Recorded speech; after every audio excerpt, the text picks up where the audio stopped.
السلام علیکم ورحمۃ اللہ وبرکاتہ۔ الحمدللہ رب العالمین والصلاة والسلام علی خیر خلقہ محمد وآلہ وصحبہ اجمعین ومن تبعہم بإحسان الی یوم الدین، ثم اما بعد، فاعوذ باللہ من الشیطان الرجیم، بسم اللہ الرحمن الرحیم۔ اللہم صلی علی سیدنا و مولانا محمد وعلی آل سیدنا و مولانا محمد مبارک وسلم وصلی علیہ۔ جناب نبی کریم صلی اللہ علیہ وسلم کی مبارک زندگی کا تذکرہ کرتے سنتے ہوئے ہم غار ثور تک پہنچ چکے ہیں۔ ہم دیکھ چکے ہیں کہ کس طرح سے سازش ہوئی، کس طرح سے دار الندوہ میں مشرکین کا اجتماع ہوا، بڑے بڑے سردار آخری گویا کہ حملے کے لیے، آخری مشورہ کرنے کے لیے ایسی تدبیر کہ اس سے یہ جو 13 سال کا ایک کشمکش کا سلسلہ ہے یہ ہمیشہ ہمیشہ کے لیے ختم ہو جائے، وہ دار الندوہ میں جمع ہوئے اور شیطان نجدی سردار کی شکل میں وہاں آیا، اور وہ جو مشاورت میں تجاویز آئیں اور پھر نعوذ باللہ حضور نبی کریم صلی اللہ علیہ وسلم کے قتل پہ اتفاق ہوا، اور کیسے گھیراؤ کیا مبارک گھر کا، اور کیسے حضور نبی کریم صلی اللہ علیہ وسلم نکلے اور وجعلنا من بین ایدیہم سدا ومن خلفہم سدا، یہ تلاوت فرماتے ہوئے مٹی ان کے سروں پہ ڈالتے ہوئے ان کی کھلی آنکھوں کے سامنے وہاں سے گزر گئے۔ اللہ رب العزت نے ان کی نظروں پہ پردہ ڈال دیا، وہ دیکھ نہیں سکے صدیق اکبر رضی اللہ عنہ، اور پھر کس طرح سے وہ غار ثور میں پہنچے ہیں یہ ہم کل دیکھ چکے ہیں۔ اور غار ثور میں آپ جانتے ہیں کہ حضرت صدیق اکبر رضی اللہ تعالیٰ عنہ کو جو ایثار ہے، جو قربانی ہے، یعنی اس سے بڑھ کے ان کے ایثار اور قربانی کا اعتراف کیا ہوگا کہ اللہ رب العزت نے ان کے اس مبارک جذبے کو قرآن بنا دیا۔ دیکھیں نا، صدیق اکبر رضی اللہ عنہ کا تذکرہ اللہ تعالیٰ نے قرآن کریم میں ثانی اثنین اذ ہما فی الغار، مفسرین نے لکھا ہے کہ ثانی اس سے مراد حضرت صدیق اکبر رضی اللہ تعالیٰ عنہ۔ اور جب مشرکین مکہ تلاش تو انہوں نے شروع کر دی، صبح تک تو بیٹھے رہے کیونکہ نظر آ رہے تھے کہ چارپائی پہ بستر پہ کوئی ہستی موجود ہیں، اور چادر بھی وہی سبز اوڑھ رکھی ہے جو اللہ کے پیارے محبوب صلی اللہ علیہ وسلم کی مبارک عادت تھی اوڑھ کے آرام فرمانے کی۔ تو ان کو یقین تھا کہ ہم بیٹھے ہوئے ہیں، آنکھیں کھلی ہوئی ہیں، کوئی گزرا نہیں ہے، اور چارپائی پہ بھی کوئی ہستی موجود ہے، یہ اللہ کے محبوب صلی اللہ علیہ وسلم ہے، یہ ان کو یقین تھا، اس لیے ہٹے نہیں۔ صبح حالانکہ میں نے کل عرض کیا کہ بتایا بھی ایک صاحب نے کہ کیا کر رہے ہو، وہ تو گزر گئے، کہا نہیں موجود ہے۔ صبح جب ہوئی اور حضرت علی رضی اللہ تعالیٰ عنہ باہر تشریف لائے تو ان کو اس وقت یقین ہوا، اور دوبارہ مشورہ کیا کہ اب کیا کیا جائے۔ اعلان کر دیا، اتفاق کر لی اس بات پہ کہ جو کوئی بھی جناب نبی کریم صلی اللہ علیہ وسلم یا حضرت صدیق اکبر رضی اللہ تعالیٰ عنہ یا دونوں ہستیوں کو جو کوئی بھی لے کے آئے گا، جس حالت میں بھی لے کے آئے گا، نعوذ باللہ، اس کو 100 اونٹ دیے جائیں گے۔ 100 اونٹ بہت بڑا مال تھا، یعنی اونٹوں کا ایک پورا ریوڑ دے دیا جائے گا، اسے بہت بڑا ریوڑ دے دیا جائے گا۔ تو جس نے سنا، جو کھوجی تھا، جو رستوں کی پہچان رکھتا تھا، جس کو نشانات قدم تلاش کرنے کی مہارت تھی، جس کو جتنی بھی مہارت تھی، سارے نکل کھڑے ہوئے۔ اور آپ یہ تصور کر سکتے ہیں کہ ایک تو وہ دشمن تھے، اور پھر اس کے ساتھ انعام بھی مل رہا تھا، تو اپنی دشمنی بھی نکالیں گے تلاش کر کے، اور پھر انعام بھی لیں گے۔ یہ دونوں اغراض سے آپ یہ کہہ لیجئے کہ مکہ کے جتنے مشرک تھے وہ اپنے گھر بار چھوڑ کے تلاش میں لگ گئے۔ اور یہ دو مبارک ہستیاں ہیں، حضور نبی کریم صلی اللہ علیہ وسلم نے کمال حکمت عملی اور تدبر سے بجائے مدینہ منورہ کا جو مشہور راستہ تھا، پتہ تو تھا کہ مدینہ جانا ہے، سب کو پتہ تھا کہ جائیں گے مدینہ، کیونکہ بقیہ صحابہ کرام مدینہ ہی گئے ہیں، وہی ان کا مرکز بن رہا ہے، پتہ سب کو تھا۔ تو اسی لیے امکان یہی تھا کہ جب پتہ چلے گئے ہیں تو مدینہ کے راستے پہ تلاش شروع ہو جائے گی۔ گویا کہ انسان کا جو ذہن جاتا ہے کہ اس طرف کو گئے ہوں گے، وہیں تلاش شروع ہو جائے گی۔ تو حضور نبی کریم صلی اللہ علیہ وسلم نے بجائے مدینہ منورہ کا جو عام راستہ تھا اسے اختیار کرنے کے، یہ سرخ لائن جو ہے یہ عام راستہ ہے مدینہ کا، جو اس وقت استعمال ہوتا تھا، بجائے اس کے اوپر چلنے کے آپ نے یہ نیلا راستہ اختیار فرمایا. دیکھ رہے ہیں آپ، یعنی اس سے کتنا مختلف، کسی جگہ پہ جا کے اس سے ٹکرا رہا ہے، لیکن اکثر جو فاصلہ ہے، راستہ ہے، وہ بالکل مختلف. اور یہ دیکھیں، اس طرف کو جانا تھا، اس طرف کو تشریف لے گئے. دیکھ رہے؟ اور پھر جب نکلے ہیں تو فوراً مدینہ کا سفر شروع نہیں فرمایا، بلکہ مکہ چھوڑ کے آپ غار ثور تشریف لے گئے ہیں. اور غار ثور میں نے عرض کیا کہ وہ جس جہت پہ مدینہ ہے اس کے بالکل مد مقابل جہت پہ ہے. مدینہ مکہ سے شمال کی جانب ہے اور غار ثور جنوب کی جانب ہے. آپ جنوب چلے گئے اور وہاں صرف یہ نہیں کہ کچھ دیر آرام فرمایا، 3 دن ٹھہرے رہے. یعنی 3 دن مکہ کے بالکل 5 میل کے فاصلے پہ موجود رہے. اور اللہ تعالیٰ نے ان کی عقلوں میں ایسے پردے ڈالے کہ وہ جتنے جنگلات تھے، جتنے راستے تھے، جہاں جہاں امکان ہو سکتا تھا، بڑے بڑے کھوجی نکلے اور سارے خائب و خاسر، کیونکہ اللہ کا طے شدہ یہ فیصلہ تھا کہ یہ ہجرت ہو کے رہنی ہے. اسلام نے پھل پھول کے رہنا ہے، اس دین نے مکمل ہو کے رہنا ہے. یہ اللہ کا دین ہے، یہ کسی انسان کا بنایا ہوا دین نہیں ہے. اللہ تعالیٰ نے اپنے اس شمع کو، اپنے اس نور کو، اپنی اس روشنی کو مکمل کرنا تھا. حضور نبی کریم صلی اللہ علیہ وسلم وہاں موجود رہے. اور غار میں جو واقعہ پیش آیا وہ آپ کل جان چکے، لیکن اس سے پہلے جب مکہ سے روانہ ہو رہے تھے حضور نبی کریم صلی اللہ علیہ وسلم، اپنے وطن کی محبت ہوتی ہے. جس جگہ آپ پیدائش ہوتی ہے انسان کی، جہاں اس کا بچپن گزرتا ہے، جہاں اس کی جوانی گزرتی ہے، جہاں اس کا شباب گزرتا ہے، اس جگہ انسان کی فطرت تو اللہ نے ایسی رکھی ہے کہ جس جگہ وہ ایک مرتبہ بیٹھ جائے اس جگہ سے اسے محبت ہو جاتی ہے. آپ حضرات دیکھیں، ہم نماز پڑھنے کے لیے مسجد میں آتے ہیں، اکثر ہمارے نماز پڑھنے کی جگہ جو ہیں وہ مخصوص ہیں. حاجی صاحب تشریف لائیں گے اور وہ پتہ ہے کہ میں نے دائیں طرف اس جگہ پہ بیٹھنا ہے. نہ صرف حاجی صاحب کو پتہ ہے بلکہ نمازیوں کو بھی پتہ ہے کہ یہ فلاں صاحب اکثر یہاں اسی جگہ پہ نماز پڑھتے ہیں. وہ کیوں اس جگہ پہ چلے جاتے ہیں؟ پوری مسجد 400 مصلے ہیں، لیکن وہ 400 میں سے 399 چھوڑ کے اس فلاں اگر خالی ہو تو ادھر ہی بیٹھتے ہیں. کیوں؟ یہ انسان کی فطرت میں اللہ نے رکھا ہے. آپ دیکھیں، آپ جوتا جہاں آ کے اتارتے ہیں مسجد میں، اکثر جوتا وہیں اتارتے ہیں. سارے ذرا سوچیں، اکثر ایسے ہی ہوتا ہے. تو یہ اللہ نے انسان کی فطرت میں محبت رکھی ہے، ایک ایسی فطری لگاؤ رکھا ہے اپنے علاقے کے ساتھ. حضور نبی کریم صلی اللہ علیہ وسلم کا بچپن، آپ کی جوانی، آپ کا شباب جس علاقے میں گزرا تھا، آج اسے چھوڑنے کا وقت آ گیا تھا. آپ کو بھی محبت تھی، اور پھر تھا بھی مکہ جس کو آپ کے جد امجد سیدنا ابراہیم علیہ السلام نے آباد کیا تھا، آپ کے جد امجد سیدنا اسماعیل علیہ السلام نے آباد کیا تھا. تو یہ ایک تعلق تھا، وابستگی تھی. پھر آپ کے آبا کی قبریں تھیں وہاں پہ، یہ تعلق تھا. آپ کے رشتہ دار تھے، آپ کے گھرانے تھے وہاں پہ. تو آپ جب روانہ ہو رہے ہیں مکہ مکرمہ سے تو آپ نے بیت اللہ کو دیکھا، بیت اللہ کو دیکھا.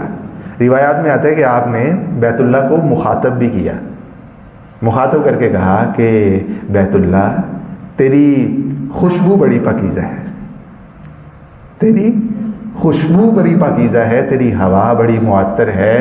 میرا دل تجھے چھوڑنے کو کر نہیں رہا، لیکن تیرے جو یہاں کے باسی ہیں وہ مجھے یہاں رہنے نہیں دے رہے، اس لیے میں یہاں سے جا رہا ہوں. تو یہ حضور نبی کریم صلی اللہ علیہ وسلم نے اپنی محبت کا، اپنی الفت کا اظہار فرمایا جو آپ کو اپنے علاقے سے تھی. تو یہ انسان کی طبیعت اور مزاج میں اللہ تعالیٰ نے چیز رکھی ہوئی. تو خیر غار ثور میں پہنچ گئے. 3 دن تک میں نے عرض کیا کہ آپ وہیں موجود رہے. جمعہ، ہفتہ اور اتوار، یہ 3 دن حضور نبی کریم صلی اللہ علیہ وسلم کا قیام رہا. اور یہ کیفیت بھی ہوئی کہ تلاش کرتے کرتے مشرکین جو تھے وہ غار ثور بھی پہنچے. یہ دیکھیں نا تیر کے جو نشانات ہیں، یہ والے، یہ مکان وقوف المشرکین، یہاں تک آئے.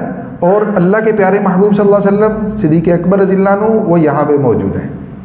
ابھی بھی آپ دیکھ لیں کہ انسان چڑھتے ہوئے بھی نظر پڑ سکتی ہے، اور یہاں کھڑے کھڑے اگر اپنے قدموں کو دیکھے تو تب بھی دیکھ سکتا ہے کہ یہاں اس جگہ پہ کون موجود ہے.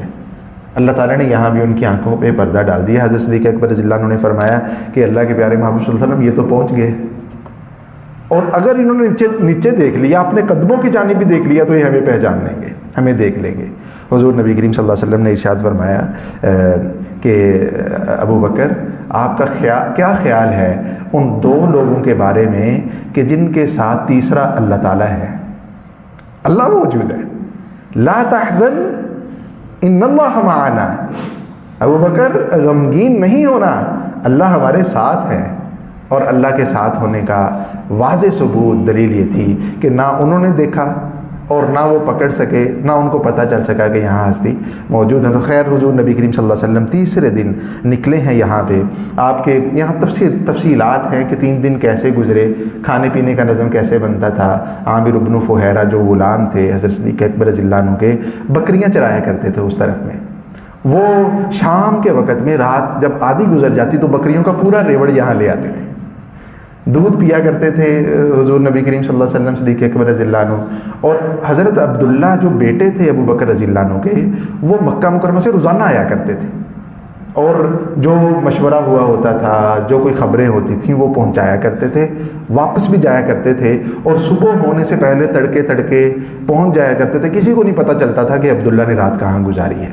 اور عامر بن فہیرہ وہ بکریاں جو تھی وہ عبداللہ کے نشانات قدم پہ وہاں چرایا کرتے تاکہ پتہ نہ چلے کسی کو۔ پورا نظم بنایا ہوا اسباب کے درجے میں پورا نظم بنایا ہوا تھا۔ تو خیر حضور نبی کریم صلی اللہ علیہ وسلم یہ جبل ثور ہے یہاں سے نکلے ہیں، مدینہ منورہ کا رخ کیا ہے، اور سفر کے دوران بھی بے شمار واقعات پیش آئے ہیں۔ میں نے اسی لیے عرض کیا تھا کہ ہمارے لیے ممکن نہیں ہے ہم ایک ایک واقعے کو، ایک جزی کو بیان کر سکیں۔ آپ مطالعہ کریں، اتنا دلچسپ، اتنی خوبصورت، اتنی معطر اور پاکیزہ داستان ہے حضور نبی کریم صلی اللہ علیہ وسلم کے سفر ہجرت کی کہ انسان پڑھتا جاتا ہے اور وہ حضور نبی کریم صلی اللہ علیہ وسلم کی مبارک زندگی دل میں اترتی چلے جاتی ہے۔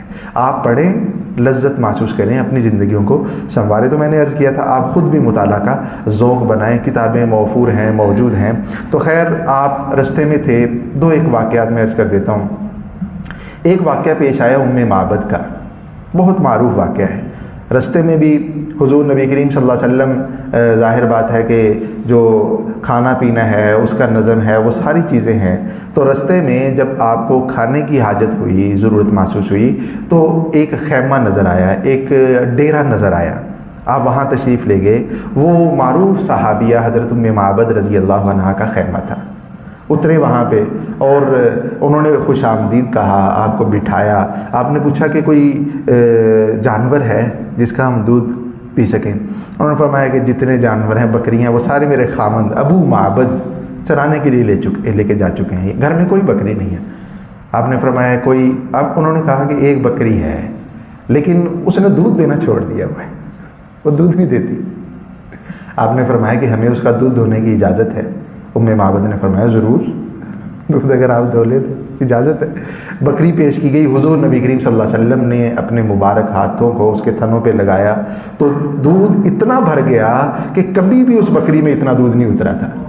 آپ نے پیا، حضرت صدیق اکبر رضی اللہ تعالیٰ عنہ نے پیا، اور جب ابو معبد آپ تشریف لے گئے۔ یہ بہت معروف روایت سنن شمائل ترمذی میں امام ترمذی رحمہ اللہ نے معبد سے روایت نقل کی ہے حضور نبی کریم صلی اللہ علیہ وسلم کے مبارک حلیے کے بیان میں، کہ آپ کا جب آپ جانتے ہیں حضور نبی کریم صلی اللہ علیہ وسلم کا وصال ہو گیا، دنیا سے پردہ فرما گئے، تابعین کا زمانہ شروع ہوا، تو آتے تھے پوچھتے تھے کہ ہمارے محبوب صلی اللہ علیہ وسلم کیسے تھے۔ شوق تھا نا کہ ہم سال پہلے آپ کا انتقال ہو گیا، ہم آ جائیں، اللہ کاش ہمیں بھی زیارت نصیب ہو جاتی، ہم بھی دیکھ لیتے۔ لیکن صحابہ کرام جنہوں نے دیکھا ہوا تھا ان سے پوچھا کرتے تھے کہ ہمارے محبوب صلی اللہ علیہ وسلم کیسے تھے، صفہم لنا رسول اللہ، ہمیں اللہ کے پیارے محبوب صلی اللہ علیہ وسلم کے اوصاف بیان کیجئے، آپ کے اخلاق، آپ کا مبارک حلیہ، یہ سب کچھ بیان کیجئے۔ تو معبد ان صحابیات میں سے ہیں جو آپ کا حلیہ بڑے شوق سے بیان کیا کرتے تھے، بڑی لے میں، بڑے جذب میں، بڑی کیف میں بیان کیا کرتے تھے، کیونکہ انہوں نے وہ وقت گزارا تھا آپ صلی اللہ علیہ وسلم کے ساتھ اپنے ڈیرے پہ، جب سفر ہجرت میں آپ وہاں کچھ دیر کے لیے رکے تھے۔ تو معبد بیان کیا۔ جب ان کے خامد آئے ابو معبد، تو گھر میں برتن میں بالکل پورا بھرا ہوا برتن دودھ کا رکھا ہوا تھا۔ ابو معبد نے پوچھا کہ یہ دودھ کہاں سے آ گیا؟ بکریاں تو ساری میرے ساتھ تھیں، اور گھر جو بکری ہے وہ دودھ دیتی نہیں ہے، مجھے بھی پتہ، اس لیے چھوڑ کے گیا ہوا ہے اس کو بیمار بکری ہے۔ دودھ کہاں سے آ گیا؟ تو اس وقت ام معبد رضی اللہ عنہا نے حضور نبی کریم صلی اللہ علیہ وسلم کے اوصاف بیان کیے. ہمارے گھر تو ایسے مہمان آ گئے، وہ عجیب مہمان تھے، وہ عجیب مشکبار مہمان تھے. ان کا مبارک چہرہ ایسا تھا، ان کے مبارک بولنے کا انداز ایسا تھا، ان کا حلیہ مبارک ایسا تھا، آپ کی داڑھی مبارک ایسی تھی، آپ کے رخسار مبارک ایسے تھے، آپ کا چلنا ایسا تھا. یعنی اتنے اوصاف بیان کیے. ابو معبد کہنے لگے یہ تو وہی صاحب ہیں جن کو مشرکین مکہ تلاش کر رہے ہیں، یہ تو وہی صاحب ہیں.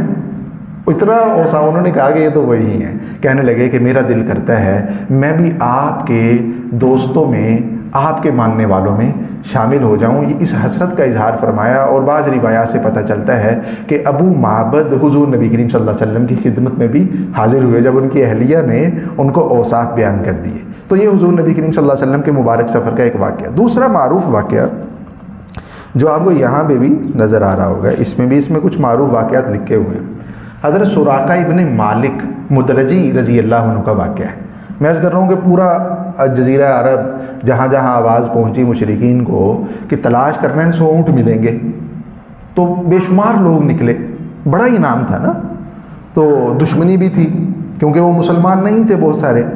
سراقہ ان لوگوں میں سے تھے جو حضور نبی کریم صلی اللہ علیہ وسلم کی تلاش میں نکلے. ان کے بارے میں آتا ہے کہ بڑے ماہر جو تھے وہ کھوجی تھے، بہت ماہر کھوجی تھے. ان کی مہارت کا اندازہ اس سے بھی ہوتا ہے کہ پہنچ گئے تھے، کوئی بھی نہیں پہنچ سکا حضور نبی کریم صلی اللہ علیہ وسلم تک. سراقہ وہ واحد شخص ہیں جنہوں نے سفر ہجرت میں حضور نبی کریم صلی اللہ علیہ وسلم کا سامنا کیا.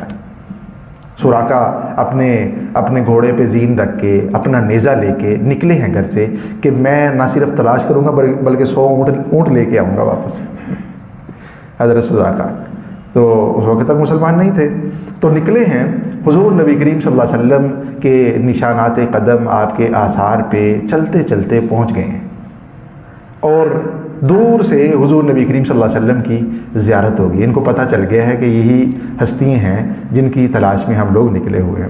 روایات میں آتا ہے کہ حضرت سراقہ جو تھے آپ کے پیچھے جب جا رہے تھے تو جب قریب پہنچے ان کا گھوڑا جو تھا وہ اتنی زور سے ہنہنایا کہ حضرت سراقہ کبھی بھی گھوڑے سے نہیں گرے تھے، اس وقت گھوڑے سے گر گئے. بعض روایات میں آتا ہے کہ اس کے پاؤں جو تھے اگلے وہ زمین میں دھنس گئے. بعض میں آتا ہے کہ وہ ہنہنایا اتنے زور سے کہ حضرت سراقہ اس پہ جم کے بیٹھ نہ سکے، گر گئے. سمجھ نہیں آیا، وہ کہا کیا ہو گیا. تو پہلی مرتبہ یہ احساس ہوا کہ یہ کوئی اس کو کوئی مسئلہ ہوا ہے اچانک جس کی وجہ سے یہ اس طرح سے ہنہنایا ہے. دوبارہ سوار ہوئے، تھوڑا سا فاصلہ طے کیا، پھر وہی کیفیت ہوئی، گھوڑے نے حضرت سراقہ کو نیچے گرا دیا. دوسری تیسری مرتبہ، اور پھر بعض ان سے پتہ چلتا ہے کہ ان کے پاس تیر تھے، پانسے کے جو تیر ہوتے تھے عربوں کے ہاں، کسی بھی سفر پہ نکلنا ہے، کوئی بھی انہوں نے کام کرنا ہے تو وہ تیر نکال کے دیکھتے تھے. اگر تیر ان کے اپنے عقیدے کے مطابق وہ ٹھیک والا نکلتا تو کہتے ہاں ہمیں سفر کرنا چاہیے، اور اگر کوئی ایسا تیر نکل آتا جو صحیح علامت نہ ہوتا تو کہتے کہ یہ تو منحوس دن ہے یا یہ فیصلہ منحوس ہے، یہ ہمیں کام نہیں کرنا چاہیے. سراقہ نے تیر بھی نکالے، دیکھا تو تیر جو تھا وہ نحوست والا نکل رہا تھا کہ یہ سفر نہیں کرنا چاہیے. اور پھر گھوڑا بھی اس طرح سے. حضرت سراقہ سمجھ گئے کہ میں ان کو کبھی بھی پکڑ نہیں سکتا. آواز دی کہ میری بات سن لیں، مجھے آپ کی حقانیت کا یقین ہو چکا ہے، مجھے کوئی آپ امان نامہ لکھ دیں، مجھے امان دے دیں، آپ مجھے امان دے دیں، مجھے کچھ کہنا نہیں بعد میں آپ لوگوں نے، اور میرے پاس کچھ کھانے پینے کا بھی سامان ہے، اگر آپ کو چاہیے تو میں آپ کو دینے کے لیے تیار ہوں. تو حضور نبی کریم صلی اللہ علیہ وسلم نے ان کا شکریہ ادا کیا اور کوئی چیز ان سے نہیں، ان کو امان بھی لکھوا کے دیا، اور ساتھ میں ان کو یہ کہا کہ پیچھے جو آنے والے لوگ ہیں کسی کو ہمارے بارے میں بتانا نہیں، بس یہ آپ ایک کام کرنا. حضرت سراقہ واپس ہوئے، جب واپس ہوئے تو ان کو دوبارہ بلایا. حضرت صدیق اکبر رضی اللہ تعالیٰ عنہ نے ان کو پیغام سنایا اور وہ روایت مشہور سنائی، کیف بک یا سراقہ اذا لبست سوار کسریٰ. سراقہ وہ دن یاد کرو، یہ آپ ذرا کیفیت دیکھیں. حضور نبی کریم صلی اللہ علیہ وسلم مکہ سے بھی نکل چکے ہیں، آپ کا اس وقت کوئی بھی وطن نہیں رہا، سفر میں ہیں، اور حضرات صحابہ اکرام رضی اللہ تعالیٰ عنہ کا مستقبل بھی وہ کوئی حتمی اور یقینی نہیں ہے کہ کیا ہونے والا ہے، اور مشرکین اب فوج لے کے آئیں گے، لشکر کشی کریں گے، اس کا بھی کچھ پتہ نہیں ہے. اس کیفیت میں جب سب کچھ مسلمانوں کے خلاف جا رہا ہے، آپ نے حضرت سراقہ کو ایک خوشخبری دی. یہ آپ کا معجزہ تھا. اللہ تعالیٰ نے آپ پر ساری چیزیں کھول دی تھی کہ آپ کا دین نہ صرف غالب ہو کے رہے گا بلکہ روم اور کسرا یہ بھی اسلامی سلطنت میں، اسلامی حاکمیت میں داخل ہو کے رہیں گے، یہ سارے مسلمان ہو جائیں گے. آپ نے فرمایا سراقہ سے، کیف بک یا سراقہ اذا لبست سوارئی کسرا. سراقہ اس دن کو یاد کرو جب آپ کسرا کے دونوں کنگن پہنیں گے، جب کسرا کا تاج آپ اپنے سر پہ رکھیں گے، جب کسرا جو کنگن پہنتا ہے سونے کے وہ آپ کو پہنائے جائیں گے. یہ سراقہ کو حضرت سراقہ رضی اللہ عنہ کو تعجب ہوا. تعجب اس لیے ہوا کہ ہم ان کو پکڑنے کے در پہ ہیں، 100 اونٹ ملنے والے ہیں، پتہ نہیں مدینہ پہنچتے ہوئے پکڑے بھی جائیں. اور کیفیت یہ ہے کہ یہ ہمیں کسرا جو اس وقت کی سپر پاور ہے اس کے بادشاہ کے خزانے دینے کی بات کر رہے ہیں. حضرت سراقہ نے تعجب سے کہا کسرا صاحب فارس، کسرا صاحب فارس، کسرا سے مراد یہ جو فارس کا بادشاہ ہے وہ مراد لے رہے ہیں آپ؟ حضرت اکبر رضی اللہ عنہ نے فرمایا جی حضور نبی کریم صلی اللہ علیہ وسلم نے مجھے یہ خبر دی ہے کہ میں آپ کو بتا دوں کہ آپ اس کے کنگن پہنیں گے، اس کا تاج اپنے سر پہ رکھیں گے. حضرت سراقہ فرماتے ہیں، خود روایت کرتے ہیں کہ وہ دن گزر گیا اور میں بھول گیا اس چیز کو، میں اس بات کو بھول گیا کہ میرے ساتھ یہ وعدہ ہوا تھا. اور حضرت عمر رضی اللہ عنہ کا دور آ گیا. حضرت عمر رضی اللہ عنہ کی خلافت میں آپ جانتے ہیں کہ ایران فتح ہوا. حضرت سعد بن ابی وقاص رضی اللہ تعالیٰ عنہ کی سربراہی میں لشکر گیا اور بڑے معرکے ہوئے اور قادسیہ کا میدان سجا، بڑے بڑے ان کے سپہ سالار مارے گئے. حضرت خالد بن الولید رضی اللہ تعالیٰ عنہ نے ہیرا شہر فتح کیا، ان کے شہر. اور جو شاہ ایران تھا وہ پکڑا گیا، اس کے محلات جو ہیں وہ قبضے میں آ گئے اور جتنے بھی خزانے تھے وہ سارے مدینہ منورہ مسجد نبوی پہنچائے گئے. جب سارے خزانے آ گئے، حضرت عمر رضی اللہ عنہ کے دور میں یہ ہوا، تو آپ نے دیکھا کہ ان خزانوں میں، اس غنیمت میں شاہ کسرا کے کنگن بھی ہیں، اس کا لباس بھی ہے، اس کی پوشاک بھی ہے، اس کا تاج بھی ہے. حضرت عمر رضی اللہ عنہ نے اس موقع پہ روئے بھی، حضرت عمر رضی اللہ عنہ روئے بھی اس موقع پہ، وہ ہم دور نکل جائیں گے. لیکن آپ کو یاد تھا کہ یہ حضور نبی کریم صلی اللہ علیہ وسلم نے وعدہ کیا تھا سراقہ سے. سراقہ اس وقت تک زندہ تھے، دیکھیں نا یہ بھی اللہ کی حکمت ہے. سراقہ زندہ تھے، حیات تھے. حضرت عمر رضی اللہ عنہ نے فرمایا کہ سراقہ کہاں ہے، سراقہ کو بلاؤ. سراقہ اس وقت تک بوڑھے ہو چکے تھے. سراقہ کو بلایا گیا، سراقہ آئے، کچھ پتہ نہیں ہے کیا ہونے والا ہے. حضرت عمر رضی اللہ عنہ نے حکم ارشاد فرمایا کہ یہ کنگن اٹھاؤ، سراقہ کو پہنا دو. یہ کس طرح کی پوشاک اٹھاؤ، یہ سراقہ کو پہنا دو. یہ تاج اٹھاؤ، یہ سراقہ کو پہنا دو. حضرت سراقہ نے پہن لیا. حضرت سراقہ حیران ہوئے. اس وقت ان کو یقین ہوا کہ وہ جو سالوں پہلے اللہ کے پیارے محبوب صلی اللہ علیہ وسلم نے بشارت دی تھی وہ کتنی یقینی بشارت تھی، وہ کتنی حقیقت پر مبنی بشارت تھی. حضور نبی حضرت عمر رضی اللہ عنہ نے جب دیکھا حضرت سراقہ کو پہنے ہوئے، فرمائے بخ بخ، ہائے ہائے، بخ بخ، ان لأعراب مدلجی یلبس سواری کسرا وعلیہ لباسہ وعلیہ ہذا وہذا وہذا. فرمایا دیکھیں تو صحیح، مدلج کا ایک دیہاتی، اور آج اسلام لانے کی برکت سے، مسلمان ہونے کی برکت سے، حضور نبی کریم صلی اللہ علیہ وسلم کے ساتھ اس تعلق کی برکت سے دیکھیے کہ کسرا کا، جس کا نام سن کے تھر تھرا جایا کرتے تھے اس وقت کی بڑی بڑی سلطنتیں، اس کسرا کی پوشاک بھی پہنے ہوئے ہیں اور اس کسرا کے کنگن بھی پہنے ہوئے ہیں، اس کا تاج بھی پہنے ہوئے ہیں. حضور نبی کریم صلی اللہ علیہ وسلم کے سفر ہجرت میں اس طرح کے واقعات پیش آئے تو آپ کے معجزات تھے. خیر، آپ صلی اللہ علیہ وسلم سفر کرتے ہوئے، سفر کی مشقت 500 میل کا یہ سفر تھا. آج بھی مکہ سے مدینہ سفر کرتے کتنے گھنٹے لگ جاتے ہیں جی؟ 5-6 لگتے تھے. ابھی کچھ سال پہلے تک 5-6 گھنٹے ابھی بھی لگتے تھے. ابھی تو کوئی ٹرین ورین بھی کوئی اس طرح کا بھی کوئی سلسلہ تو آپ دیکھیں کتنا مشقت والا، کنکروں اور پہاڑوں، کالے سیاہ جنگلات پہ مبنی یہ فاصلہ تھا، اور اللہ کے آسرے پہ یہ کیا جا رہا تھا۔ تو خیر حضور نبی کریم صلی اللہ علیہ وسلم یہ مسافت پا پیادہ اونٹنی پہ سوار طے کرتے ہوئے جا رہے ہیں، اور ادھر حالت یہ ہے مدینہ منورہ میں ان کو پتہ چل گیا تھا کہ نکل آئے ہیں آپ مکہ سے نہیں، لیکن آگے پتہ نہیں تھا کہ کہاں ہے اس وقت یہ ذرائع مواصلات تو تھے نہیں، اور شوق تھا، تڑپ تھی۔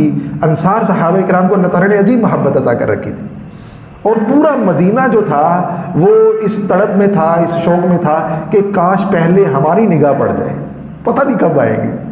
اور روایات میں آتا ہے کہ وہ سارے دن کے وقت حرہ کے میدان میں نکلتے تھے، مدینہ منورہ سے باہر دور نکلا کرتے تھے، اور اونچے ٹیلوں پہ چڑھ کے دیکھا کرتے تھے کہ کوئی آ تو نہیں رہا، کب نظر پڑے گی۔ جب دھوپ تیز ہوتی، گرمی زیادہ ہوتی، تو وہ لوگ اپنے گھروں کو واپس لوٹ جایا کرتے تھے۔ حضور نبی کریم صلی اللہ علیہ وسلم کا سفر جاری ہے، اور ایک آدمی نے اونچے ٹیلے پہ کھڑے ہو کے آواز دی، وہ سفید نورانی کپڑوں میں ملبوس ہستی ہے مجھے نظر آ گئی۔ یہ قباء کا میدان تھا، اور حضور نبی کریم صلی اللہ علیہ وسلم صدیق اکبر رضی اللہ تعالیٰ عنہ کے ہمراہ اور ان کے غلام کے ہمراہ قباء کے میدان میں پہنچے ہیں، قباء میں پہنچے حضور نبی کریم صلی اللہ علیہ وسلم۔ اور قباء میں آپ پہنچے جب ہیں تو یہ ظاہر بات ہے کہ ان کیفیات کو الفاظ میں ہم بیان نہیں کر سکتے۔ وہاں محبت کا جو عالم تھا، اپنائیت کا جو جذبہ تھا، اور پھر حضور نبی کریم صلی اللہ علیہ وسلم کے صحیح سالم مدینہ پہنچنے پہ جو ان کے شکر کے جذبات تھے، ان کو ہم نہیں بیان کر سکتے۔ وہ حضرات صحابہ کرام تھے، ہم 1400 سال بعد کے لوگ ہیں، کہاں ان کے جذبات، کہاں ان کی محبت، اور کہاں ہمارے الفاظ، ہم ان کو بیان نہیں کر سکتے۔ حضور نبی کریم صلی اللہ علیہ وسلم قباء میں تشریف فرما ہوئے 4 دن، بعض میں آتا ہے 10، بعض میں آتا ہے 24 دن، علی اختلاف الاقوال آپ کا قباء میں قیام رہا۔ یہاں آپ نے سب سے پہلی مسجد اس کی بنیاد رکھی، جسے آج بھی مسجد قباء کے نام سے یاد کیا جاتا ہے، اور یہ پہلی مسجد تھی جس کی بنیاد تقویٰ پہ رکھی گئی مسلمان اور اسلام آنے کے بعد، حضور نبی کریم صلی اللہ علیہ وسلم کی شریعت آنے کے بعد قیام رہا۔ ظاہر بات ہے مدینہ تو ابھی نہیں پہنچے تھے، اور مدینہ والوں کو پتہ چل گیا تھا کہ قباء پہنچ گئے ہیں۔ جو حالت قباء میں ہوا کرتی تھی روزانہ، وہی حالت اب مدینہ میں ہو رہی تھی۔ وہ لوگ پتیاں لے کے، درختوں کی پتیاں لے کے، پھول لے کے حضور نبی کریم صلی اللہ علیہ وسلم کا روزانہ انتظار کیا کرتے تھے۔ حضور نبی کریم صلی اللہ علیہ وسلم چوتھے دن یعنی پیر کو پہنچے ہیں، اور جمعے والے دن حضور نبی کریم صلی اللہ علیہ وسلم نے رخت سفر باندھا ہے قباء سے مدینہ منورہ کی طرف۔ اور مدینہ منورہ میں بھی وہی کیفیت ہے، جب نگاہ پڑی ان بچیوں کی مدینہ منورہ میں استقبال کرنے والوں کی، تو حضور نبی کریم صلی اللہ علیہ وسلم کی رؤیت سے، آپ کے دیدار سے انہوں نے اپنے سینوں کو ٹھنڈا کیا۔ اور چھوٹی چھوٹی بچیاں تھیں جو حضور نبی کریم صلی اللہ علیہ وسلم، ان کا دستور تھا، یعنی مدینہ والوں کا یہ رواج تھا کہ کسی بھی ایسے موقع پہ، خوشی کے موقع پہ وہ نظمیں پڑھا کرتے تھے، وہ دف بجایا کرتے تھے یہ ان کا رواج تھا۔ تو حضور نبی کریم صلی اللہ علیہ وسلم جب پہنچے ہیں تو یہ نظم بچوں کی زبان پہ تھی، طلع البدر علینا من ثنیات الوداع وجب الشکر علینا ما دعا للہ داعی، کہ یہ تو چاند نکل آیا ہے ہمارے پاس، یہ تو چاند کا ٹکڑا ہے۔ اور حضور نبی کریم صلی اللہ علیہ وسلم جب پہنچے ہیں، عبداللہ ابن سلام یہودی عالم دین تھے، اور یہودیوں کے سب سے بڑے عالم تھے۔ فرماتے ہیں کہ یہ بھی ان استقبال کرنے والوں میں موجود تھے، کیونکہ یہودیوں کو پتہ تھا نبی آخر الزمان مبعوث ہوں گے، اور وہ ایسے باغات والی جگہ پہ ہجرت کر کے تشریف لائیں گے، فاران کی چوٹی پہ اتریں گے، اور پھر یہ ان کی زندگی ہوگی۔ وہ ساری نشانیاں ان کو جانتے تھے جو یہودیوں۔ حضرت عبداللہ ابن سلام ان یہودی علماء میں سے ہیں جنہوں نے اسلام قبول کیا تھا، اسلام کی حقانیت اور حضور نبی کریم صلی اللہ علیہ وسلم کی نبوت کے برحق ہونے کی وجہ سے۔ یہ ان استقبال کرنے والوں میں بھی موجود تھے۔ خود روایت کرتے ہیں کہ میں نے دیکھا دور سے، جب آپ صلی اللہ علیہ وسلم جلوہ افروز ہوئے مدینہ منورہ میں، تو میں نے آپ کو دیکھا، آپ فرما رہے تھے کہ اطعم الطعام، کھانا کھلاؤ، افش السلام، سلام پھیلاؤ، ایک دوسرے کو سلام کیا کرو، اور تدخل الجنت بسلام، یہ کام کرو۔ 3-4 کام حضور نبی کریم صلی اللہ علیہ وسلم بیان فرما رہے تھے، یہ کرتے رہو، یہ کرتے رہو، یہ کرتے رہو، اللہ تعالیٰ تمہیں سلامتی کے ساتھ جنت میں داخلہ نصیب فرما دے گا۔ حضرت عبداللہ ابن سلام فرماتے ہیں میں نے سنا اور میں نے آپ کے چہرے کو دیکھا اور میری آنکھوں نے یہ فیصلہ کیا، میرے دل نے یہ فیصلہ کیا کہ ھذا وجہ لیس بکذاب، یہ کسی جھوٹے کا چہرہ نہیں ہو سکتا، یہ کسی جھوٹے کی زبان نہیں ہو سکتی۔ حضرت عبداللہ ابن سلام کے دل میں اسلام اسی وقت گھر کر گیا تھا۔ تو خیر آپ پہنچے ہیں اور حضور نبی کریم صلی اللہ علیہ وسلم مسجد نبوی جس جگہ پہ آج موجود ہے وہاں پہنچے۔ ہر ایک کی چاہت تھی کہ ہمارے گھر تشریف لائیں، کیونکہ آپ کا آبائی گھر تو تھا نہیں اور مکہ مکرمہ چھوڑ کے تشریف لائے تھے۔ یہاں انصار صحابہ کرام ہر ایک میزبان تھا اور ہر ایک کی چاہت یہ تھی کہ کاش یہ سعادت ہمیں نصیب ہو جائے کہ اللہ کے پیارے محبوب صلی اللہ علیہ وسلم ہمارے گھر میں جلوہ افروز ہوں۔ آپ نے ہر کوئی کوشش کر رہا تھا اونٹنی کی مہار لینے کے لیے، اونٹنی کو اپنی طرف لے جانے کے لیے۔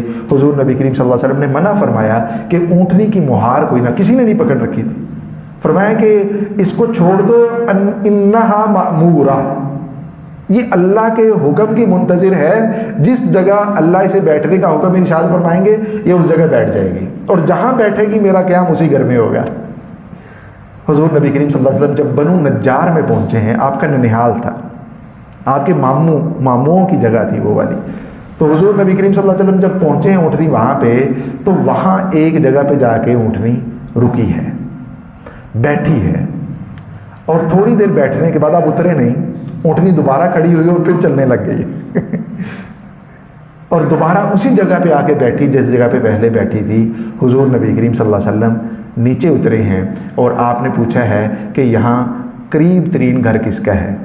حضرت ابو ایوب انصاری رضی اللہ تعالیٰ عنہ وہ خوش قسمت ہستی ہیں کہ جن کو اللہ تعالیٰ نے میزبان رسول بننے کی سعادت نصیب فرمائی۔ حضرت ابو ایوب انصاری رضی اللہ عنہ فرمانے لگے کہ یہ تو میرا گھر ہے، یہ میری خوش بختی ہے، یہ میری سعادت ہے، آپ کو اللہ تعالیٰ نے یہاں آپ کی اونٹنی کو رکنا نصیب فرمایا، میں آپ کا میزبان ہوں، یہ زمین میری ہے، یہ گھر میرا ہے، یہ آپ کا گھر ہے، تشریف لیں۔ آپ بھی تشریف لیں، صدیق اکبر رضی اللہ عنہ بھی تشریف لے آئیں۔ حضور نبی کریم صلی اللہ علیہ وسلم نے ان سے فرمایا کہ کیلولہ کے لیے جگہ تیار کرو، اور حضور نبی کریم صلی اللہ علیہ وسلم کا جب تک مسجد نبوی نہیں بن گئی اور مسجد نبوی کے ساتھ امہات المؤمنین کے حجرے تیار نہیں ہو گئے، آپ ابو ایوب انصاری رضی اللہ عنہ کے گھر میں رہے۔ کتنے باسعادت شخص تھے۔ ابو جہل جو آپ کا رشتہ دار بھی ہے، آپ کا پڑوسی، ابو لہب، دیکھیں سعادت کے ملنے کے لیے ضروری نہیں ہے کہ پڑوس بھی ہو، بعض بزرگوں کے پڑوس میں رہنے والے بدبخت ہوتے ہیں، ستانے والے ہوتے ہیں، تنگ کرنے والے ہوتے ہیں، اور بعض دور رہنے والے، میلوں دور رہنے والے باسعادت ہوتے ہیں۔ یہ تو اللہ کے فیصلے ہیں نا۔ اللہ تعالیٰ نے دل میں ان کے دل کو اتنا منور کیا تھا، اتنا روشن کیا تھا کہ ابو لہب جو پڑوسی تھا، دیوار ساتھ ملی ہوئی تھی مکہ میں گھر کے، وہ محروم رہا، اور ابو ایوب انصاری جو 500 سے زیادہ میل کی مسافت پہ رہتا ہے، اللہ تعالیٰ نے ان کے گھر کو، ان کے گھرانے کو نبی کا گھرانہ بنا دیا۔ یہ تو سعادت کی بات ہے نا۔ تو حضور نبی کریم صلی اللہ علیہ وسلم وہاں رہے۔ اصل میں ہم پوری زندگی کا احاطہ نہیں کر سکتے، میں آپ سے بار بار عرض کر رہا ہوں۔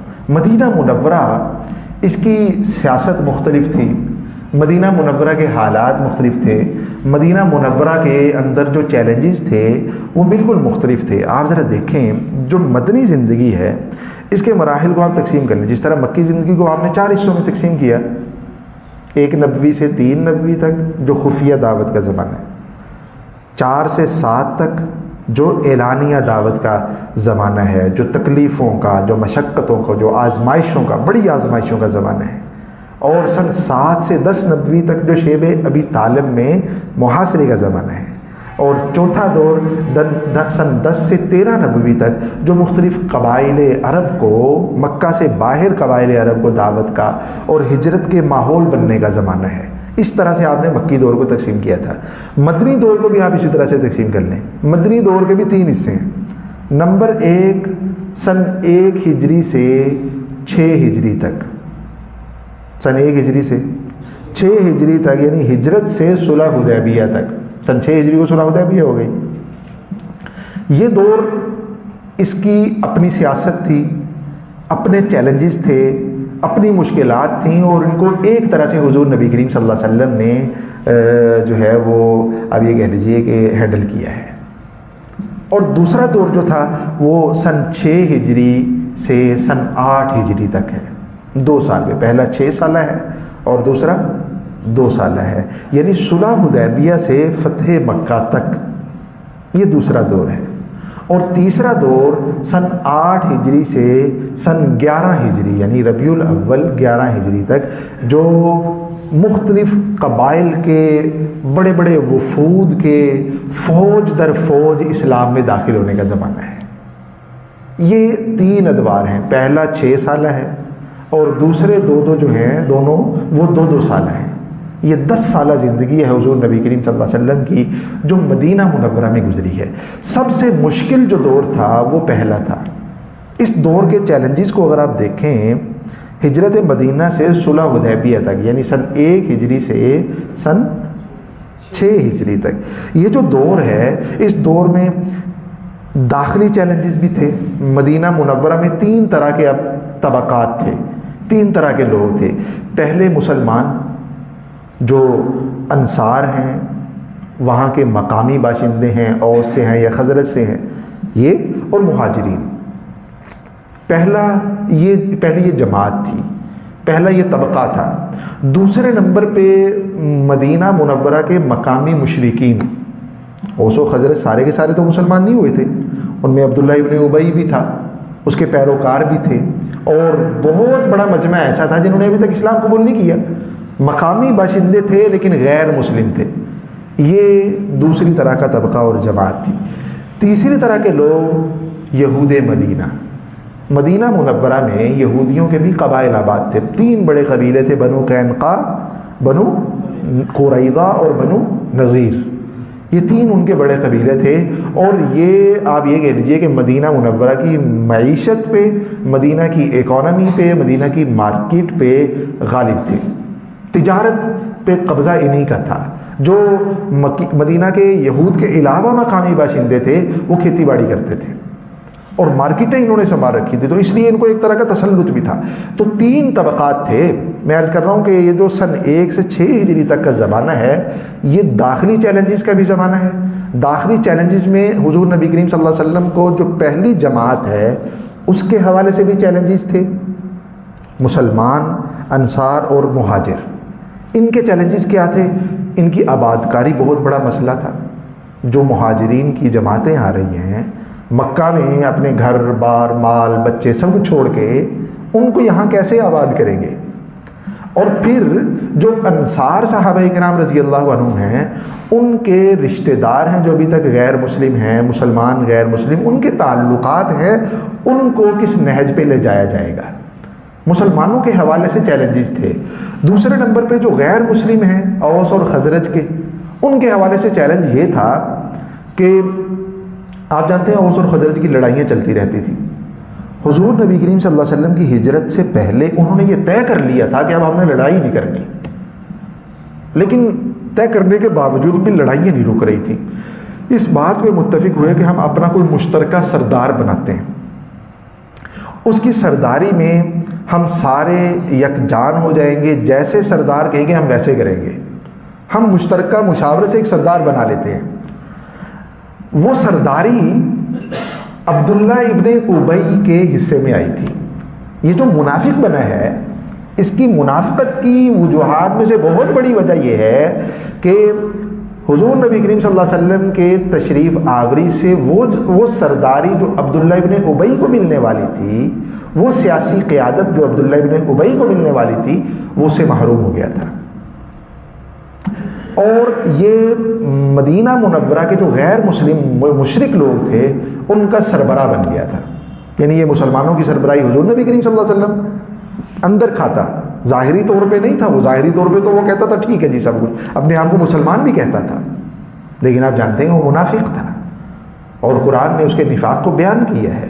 لیکن یہ چیلنج تو تھا، حضور نبی کریم صلی اللہ علیہ وسلم کو حکم ہوا تھا عبداللہ ابن ابی اور اس کی جماعت کے بارے میں کہ جاہدہم بہ جہادا کبیرا، ان کے ساتھ آپ کھلم کھلا بڑا جہاد کیجئے، لیکن آپ کبھی بھی نہیں دیکھیں گے کہ حضور نبی کریم صلی اللہ علیہ وسلم نے منافقین کے خلاف تلوار اٹھائی ہو. کبھی ایک واقعہ بھی آپ کو نظر نہیں آئے گا. بلکہ بعض صحابہ کرام نے اجازت مانگی، آپ نے منع فرمایا. منافقین کے ساتھ جہاد کیا تھا؟ چیلنج تھا. اس کو ٹیکل کیسے کیا گیا؟ حکمت عملی سے. حضور نبی کریم صلی اللہ علیہ وسلم نے حکمت عملی کا جہاد لڑا ہے منافقین کے خلاف. یہ ایک جماعت. اور تیسرے نمبر پہ یہود مدینہ تھے. یہود جو تھے وہ حضور نبی کریم صلی اللہ علیہ وسلم کے دشمن بن گئے تھے، کیونکہ ان کو یہ تھا کہ آخری نبی یہودیوں میں سے ہوں گے، اور نبوت جو ہے وہ ان لوگوں میں سے آ گئی جن کو وہ امی سمجھتے تھے، جن کو وہ بالکل اپنا ماتحت سمجھتے تھے. تو حضور نبی کریم صلی اللہ علیہ وسلم کی مخالفت وہ بھی کر رہے تھے، اور مخالفت کا ہی نتیجہ تھا کہ ان کے قبائل کو جلاوطن کر دیا گیا تھا. بنو قریظہ نے خندق کے موقع پہ، غزوہ خندق کے موقع پہ، آپ دیکھیں گے میثاق مدینہ آج ہم پڑھیں گے، میثاق مدینہ میں یہ طے تھا کہ جب باہر سے کوئی دشمن مدینہ پہ حملہ آور ہوگا تو مدینہ کے جتنے قبائل ہیں، جتنی بھی اکائیاں ہیں، چاہے وہ مسلمان ہیں، غیر مسلم ہیں، یہود ہیں، کوئی بھی ہیں، جو اس میثاق کا حصہ بننے جا رہے ہیں، جب باہر سے کوئی دشمن حملہ آور ہوگا تو سارے مل کے اس کا مقابلہ کریں گے، اور جو جنگی اخراجات ہوں گے وہ سب پہ برابر تقسیم ہوں گے. جب خندق میں مشرکین 10,000 کا لشکر لے کے آئے تو بنو قریظہ نے کہا کہ یہ موقع ہے مسلمانوں سے جان چھڑانے کا، اور بجائے حضور نبی کریم صلی اللہ علیہ وسلم مسلمانوں کا ساتھ دینے کے، یعنی مدینہ منورہ ایک ریاست تھی، اور اس ریاست کے جو رٹ تھی اس کو چیلنج کیا گیا تھا، اور بجائے یہ کہ اس چیلنج کا مل کے مقابلہ کرنے کے، انہوں نے دوسری پارٹی کا ساتھ دیا، بنو قریظہ والوں نے، اور وہ مشرکین کے ساتھ مل گئے. اور جب اللہ رب العزت نے احزاب کو، ان لشکروں کو ناکام اور نامراد واپس لوٹا دیا تو بنو قریظہ والوں کا حساب ہوا. اور پھر حضور نبی کریم صلی اللہ علیہ وسلم نے خود بنو قریظہ والوں کی اپنی رائے کے مطابق، انہوں نے کہا کہ سعد حکم بن جائیں، سعد جو فیصلہ کر دیں گے ہمیں منظور ہے. سعد نے کہا کہ ان کے جو جنگجو ہیں ان سب کو قتل کر دیا جائے، جو ان کے جنگجو ہیں سب کو قتل کر دیا گیا. تو یہ بنو قریظہ والے جو تھے، یہ پہلے دن سے آخری دن تک، جب تک جلاوطن، ایون کہ جلاوطنی کے بعد بھی جب یہ خیبر چلے گئے تو وہاں سے بھی انہوں نے دشمنی جاری رکھی، اور خیبر میں جب تک مرحب قتل نہیں ہو گیا، حضرت علی رضی اللہ تعالیٰ عنہ نے اس دروازے کو توڑ نہیں دیا، ان قلعوں کو فتح نہیں کر لیا، اس وقت تک ان کی سازشیں جاری رہیں. تو خیر میں عرض کر رہا ہوں کہ چیلنجز یہ نہیں تھا کہ ہجرت ہو گئی اور چیلنج ختم ہو گئے، یہاں اپنی طرح کے چیلنجز تھے. تینوں طبقات کے حوالے سے حضور نبی کریم صلی اللہ علیہ وسلم نے جو پہلا طبقہ تھا، یعنی مہاجرین اور انصار، ان کے مسائل کو حل کرنے کے لیے اس وقت کا بالکل انوکھا تصور پیش کیا مواخات کا. اس سے پہلے عربوں کو مواخات کا پتہ نہیں تھا. حضور نبی کریم صلی اللہ علیہ وسلم نے کمال تدبر سے، حکمت عملی سے، کمال بصیرت سے آپ نے یہ فیصلہ کیا کہ جو مہاجرین آ رہے ہیں ہجرت کر کے، وہ انصار کے بھائی بن جائیں گے، اور بھائی بھی صرف زبانی کلامی نہیں بلکہ انتقال کے بعد وراثت میں بھی شریک ہوں گے. جو قرابت دار ہیں ان کو وراثت نہیں ملے گی، یہ جو بھائی بن جائیں گے مہاجرین، یہی وراثت میں حصے دار ہوں گے. غزوہ بدر تک یہ والا حکم باقی رہا، غزوہ بدر کے بعد یہ حکم منسوخ ہو گیا. لیکن اور یہ جو حکم آیا تھا یہ انصار کی چاہت پہ آیا تھا. انصار کے دل اتنے تڑپ رہے تھے اپنے مہاجرین بھائیوں کے لیے، وہ چاہتے تھے کہ اپنا سب کچھ قربان کر دیں. آپ دیکھیں حضرت عبد الرحمن بن عوف رضی اللہ عنہ کو بھائی بنایا گیا تھا حضرت سعد کا، سعد بن الربیع. بہت سے سعد حضرات صحابہ کرام مشہور ہیں، سعد بن عبادہ، سعد بن معاذ، یہ سعد بن الربیع تھے، اور بڑے مالدار صحابی تھے، انصاری تھے. حضرت عبد الرحمن بھی بڑے مالدار تھے مکہ میں، لیکن جب مدینہ پہنچے تو زیرو تھے، زیرو، مال دولت کچھ بھی پاس نہیں ہے. تو سعد فرمانے لگے کہ انا اکثر الانصاری مالا، میں انصار میں سب سے زیادہ مالدار ہوں، اپنے مال کے 2 حصے کر دیتا ہوں. میں عرض کر رہا ہوں کہ انصار صحابہ کرام کی تڑپ کتنی زیادہ تھی، اور دوسری طرف خودداری کتنی زیادہ تھی. ان دونوں کا جب باہم ملاپ ہوا تو نتیجہ مواخات کی صورت میں نکلا. اس صورت میں نکلا کہ مہاجرین ایسے تو نہیں کہ سب کچھ لے لیں انصار سے، ہاں یہ ہے کہ بھائی بن جائیں گے، ان کے کام کاج میں ہاتھ بٹائیں گے، اور جب انتقال ہو جائے گا تو وراثت میں اسی طرح سے ان کو حصہ ملے گا جیسے حقیقی بھائیوں کو ملتا ہے۔ تو خیر حضرت عبد الرحمن ابن عوف رضی اللہ عنہ کو پیشکش کی حضرت سعد نے کہ میں آدھا مال آپ کو دینے کے لیے تیار ہوں۔ حضرت سعد نے اور دوسرے نمبر پہ میری 2 بیویاں ہیں، آپ ایک کو پسند کر لیجئے، میں اسے طلاق دے دوں گا، عدت کے بعد آپ ان سے نکاح کر لیجئے۔ آپ تصور کر سکتے ہیں؟ یعنی یہ جذبہ سوچتے ہی نہیں ہیں ہم سوچ نہیں سکتے جو انہوں نے کر کے دکھایا ہے۔ بھئی ہم سوچ نہیں سکتے، یقینی آج بھی نہیں سوچ سکتے، ہم اس لیے بھی نہیں سوچ سکتے بھئی وہ کیا کہے گا، عمر چاچا کیا کہے گا، ماما کیا کہے گا، ہمارا یہ کیا کہے گا، وہ کیا کہے گا۔ ان کے بھی رشتہ دار تھے، وہ سردار تھے اپنے علاقوں کے، سردار ہونے کے باوجود انہوں نے حضور نبی کریم صلی اللہ علیہ وسلم کی محبت میں، اور وہ جو وعدہ کیا تھا بیعت کی تھی عقبہ پہ کہ ہم ہر چیز پہ آپ کو ترجیح دیں گے، ہم آپ کا تحفظ کریں گے، ہم آپ کا دفاع کریں گے، جیسے اپنے بچوں کا، اپنے گھر والوں کا، اپنے قبیلے کا، خانوادے کا تحفظ کرتے ہیں، وہ دکھا رہے ہیں۔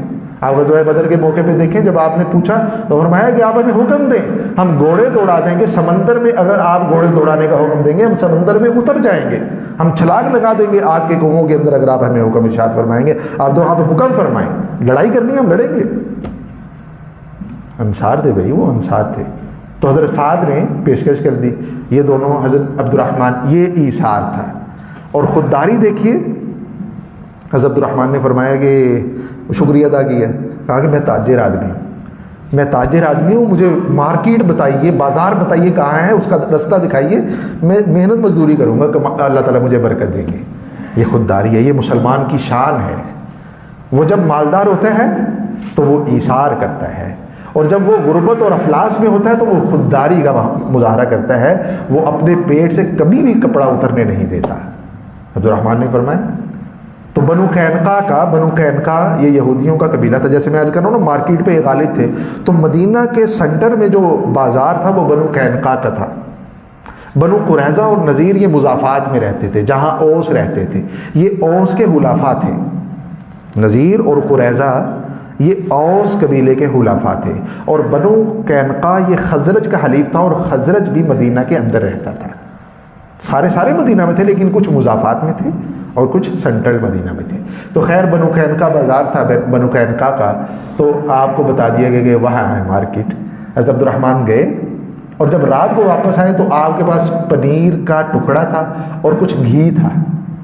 پورا دن محنت مزدوری کی، اور سعد کا آدھا مال لینے پر آپ نے پنیر کے اس ٹکڑے کو اور گھی کے اس تھوڑے سے حصے کو ترجیح دی۔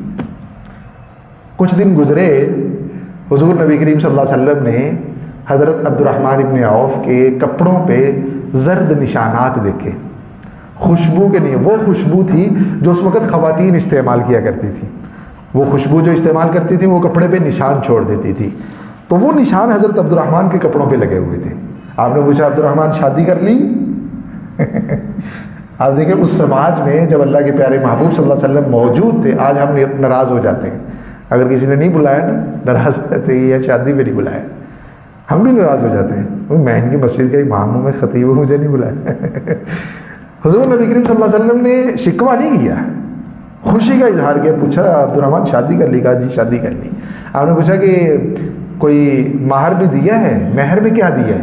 آپ نے فرمایا کہ ایک کھجور کی گٹھلی کی بقدر میں نے سونا دیا ہے، تقریباً 1.25 تولہ بنتا ہے، اتنا میں نے سونا دیا ہے۔ آپ نے فرمایا ولیمہ بھی کیا ہے؟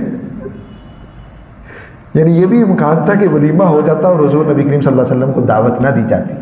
اتنی بے تکلفی تھی، اور اس بے تکلفی میں راحت کا لحاظ تھا حضور نبی کریم صلی اللہ علیہ وسلم، چاہت تھی ہر کسی کی، جیسے آپ نے دیکھا کیسے صحابہ کرام محبت کرتے تھے، وضو کا پانی نیچے نہیں گرنے دیتے تھے، لیکن آپ کی راحت کا بھی خیال رکھتے تھے۔ تو آپ نے پوچھا ولیمہ بھی کر لیا؟ اور میں نہیں، ولیمہ نہیں ابھی کیا۔ حضور وہ معروف روایت جو ہے جو ہم سنتے ہیں جس میں ولیمے کے سنت ہونے کا پتہ چلتا ہے، وہ آپ نے فرمایا اولم ولو بشات، عبد الرحمن ولیمہ ضرور کرنا چاہیے، ایک بکری ذبح کرو۔ تو یہ حضرات انصار کا ایثار اور ادھر سے خودداری۔ ایک دوسرا واقعہ، انصار صحابہ کرام نے پیشکش کی حضور نبی کریم صلی اللہ علیہ وسلم کو، ہمارے باغات ہیں، کھیتی باڑی کرتے تھے نا جی، ہمارے باغات ہیں، ہم چاہتے ہیں کہ ہمارے باغات ہمارے مہاجر بھائیوں کے درمیان تقسیم کر دیے جائیں۔ ہم اپنے باغات اپنے مہاجر بھائیوں کو دینے کے لیے تیار ہیں، تیار نہیں بلکہ ہم مطالبہ کرتے ہیں کہ یہ ہمارے درمیان تقسیم کر دیے جائیں، ہمارے مہاجر بھائیوں کو بھی حصے دیے جائیں۔ تو حضرات مہاجرین نے یہ پیشکش بھی قبول کرنے سے انکار کر دیا تھا۔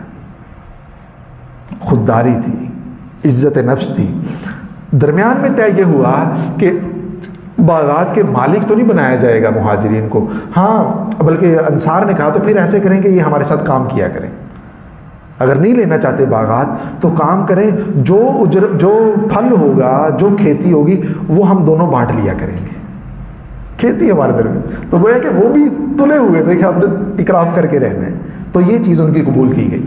حضرات مہاجرین کام کیا کرتے تھے ان کے باغات میں، خود انصار بھی کام کیا کرتے تھے، اور جو پھل ہوتا تھا، جو کھیتی ہوتی تھی وہ تقسیم ہو جایا کرتی تھی۔ تو حضور نبی کریم صلی اللہ علیہ وسلم نے مواخات کے ذریعے سے اس مشکل کا حل نکالا کہ جو آ رہے ہیں، جتنے بھی تشریف لا رہے ہیں، ان کو انصار کے بھائی بنا دیا جائے۔ انصار صحابہ اکرام میں سے کون کس کا بھائی بنا، یہ آگے اس فہرست میں نظر آئے گا۔ کچھ شروع میں جو بھائی بنائے گئے وہ مختلف روایات ہیں، 90 کے قریب تھے، 120 کے قریب تھے، کتنی تعداد تھی، ظاہر بات ہے کہ وہ تعداد اس کو لاک نہیں کیا جا سکتا کیونکہ وہ روزانہ کی اعتبار سے بڑھتی جا رہی تھی۔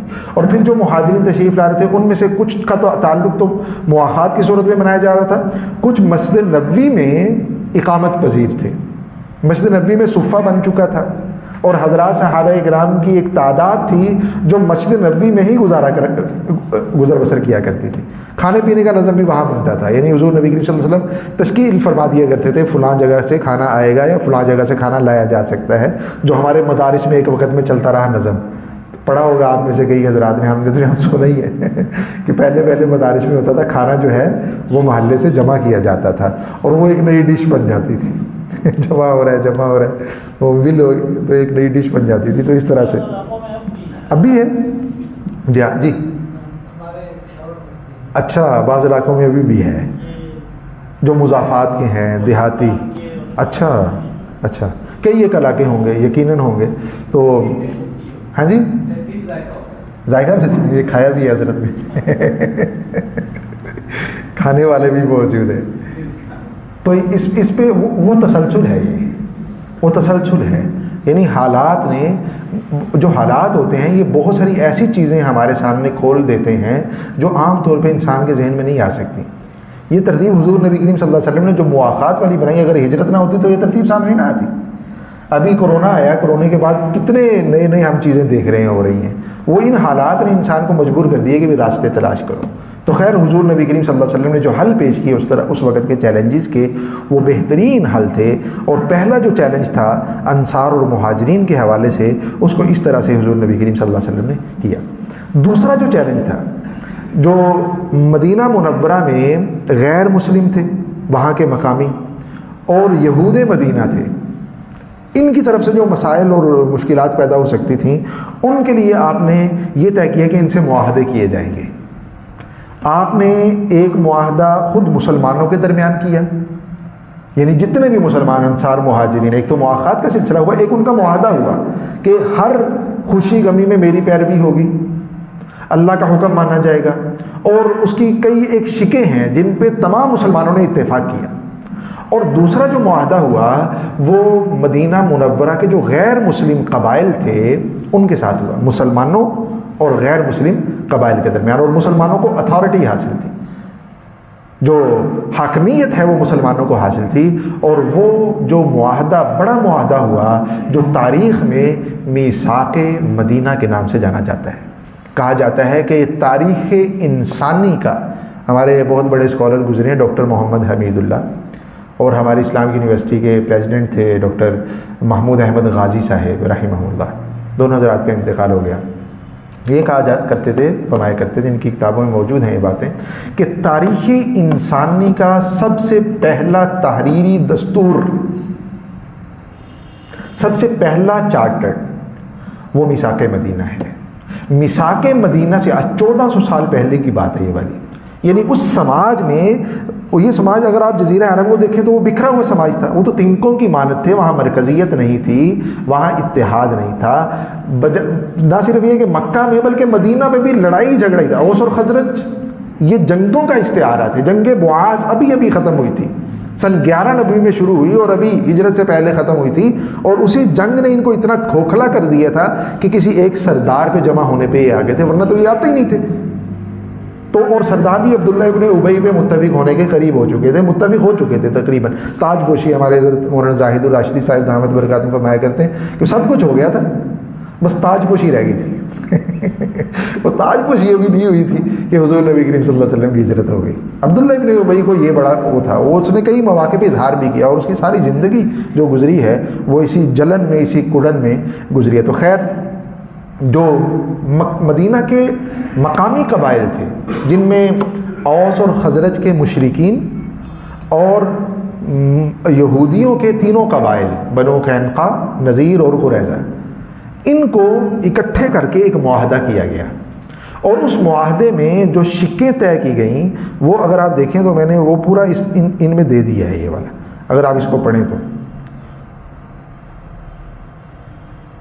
یعنی وہ معاہدہ جو تھا وہ کن کے درمیان تھا وہ بھی لکھا ہوا ہے اس میں، اس معاہدے کا حصہ تھا یہ معاہدہ محمد الرسول اللہ، مسلمانوں جو قریش سے آئے ہیں یا مدینہ کے اپنے آبائی رہنے والے ہیں ان کے، مدینہ کے یہودی اور مدینہ کے نصرانی بھی تھے۔ آپ جانتے ہیں کہ جزیرہ عرب میں عیسائی بھی موجود تھے، نجران پورے کا پورا عیسائی تھا۔ یہ جو یمن ہے، میں نے عرض کیا تھا کہ ابرہا جہاں سے آیا تھا یہ بھی عیسائی علاقہ تھا، تو یہاں عیسائیوں کی بڑی آبادیاں تھیں، تو مدینہ میں بھی کچھ عیسائی رہا کرتے تھے۔ جو بھی مذہب کے پیروکار ہیں وہ سارے فریق ہوں گے، ان سب کے درمیان یہ معاہدہ ہوگا، اور اس معاہدے کی بڑی بڑی جو دفعات تھیں ان میں ایک یہ تھی کہ جو بھی فیصلہ ہوگا اس میں اتھارٹی جناب نبی کریم صلی اللہ علیہ وسلم کی ذات گرامی ہوگی۔ تو گویا کہ وہ جو ریاست قائم کی گئی اس میں سربراہی جناب نبی کریم صلی اللہ علیہ وسلم کی تسلیم کر لی گئی، اور یہ سربراہی نہ صرف مسلمانوں کے ہاں تسلیم شدہ تھی بلکہ یہودیوں، مشرکین، عیسائیوں، جتنے طبقات سٹیک ہولڈرز وہاں موجود تھے سب کے ہاں تسلیم شدہ تھی۔ اور یہی وجہ ہے کہ حضور نبی کریم صلی اللہ علیہ وسلم نے بطور سربراہ کے اگر ایک فیصلہ کر دیا تو اس کو ماننا قانونی اور آئینی طور پہ ہر ایک کی ذمہ داری ہوتی تھی۔ بنو قریظہ نے اگر جنگ میں مخالفت کی ہے تو اب سربراہ کی ذمہ داری ہے کہ اس جنگی خلاف ورزی پہ ان کو سزا دی جائے۔ آج بھی دنیا میں یہی ہوتا ہے، یہ کوئی الگ نہیں ہو، آج بھی دنیا میں یہی دستور ہے کہ جب مخالفت ہوتی، کسی قانون کو توڑا جاتا ہے یا اس کی وائلیشن ہوتی ہے تو اس پہ سزائیں ہوتی ہیں، اور جس طرح کی وائلیشن ہوتی ہے جتنی سخت سزائیں بھی اسی حساب سے سخت ہوتی ہیں۔ تو خیر، حضور نبی کریم صلی اللہ علیہ وسلم کو اتھارٹی تسلیم کیا گیا، اور ہر مذہب کو اجازت دی گئی کہ وہ اپنے مسلمات کے مطابق، اپنی تعلیمات کے مطابق زندگی گزارنے میں آزاد ہے۔ یہودیوں پہ یہ پابندی نہیں تھی کہ وہ قرآن کو مانیں، وہ حضور نبی کریم صلی اللہ علیہ وسلم بطور دین جو چیزیں عنایت فرما رہے ہیں ان کو نہیں، بالکل پابندی نہیں تھی۔ ہر مشرکین ایون کے جو اوس اور خزرج کے مشرکین ہیں ان پہ بھی کوئی پابندی نہیں تھی، وہ اپنے ان عقائد کے مطابق زندگی گزارنے میں آزاد تھے، کسی پہ کسی قسم کی کوئی قدغن اور پابندی نہیں تھی۔ ہر ایک کو مذہبی آزادی کی گارنٹی دی گئی تھی میثاق مدینہ میں، اور میثاق مدینہ کی یہ شک بھی تھی کہ جو دیت ہے، اگر کوئی قتل ہو جاتا ہے تو اس کی دیت جو ہے وہ پرانے دستور کے مطابق ہی رہے گی، جس طرح پہلے 100 اونٹ دیے جاتے ہیں۔ ہاں، اگر کسی مسلمان کو کسی نے ناحق قتل کیا تو اسے قصاص لیا جائے گا، انسان کے بدلے میں انسان ہوگا، جان کے بدلے میں جان لی جائے گی۔ اور ایک بہت بڑی اہم شک یہ تھی کہ اگر مدینہ منورہ میں جو اندر سٹیک ہولڈرز ہیں آپس میں لڑیں گے نہیں، یہ بھی اس کا حصہ تھا، یہ آپس میں لڑائی جھگڑا نہیں کریں گے۔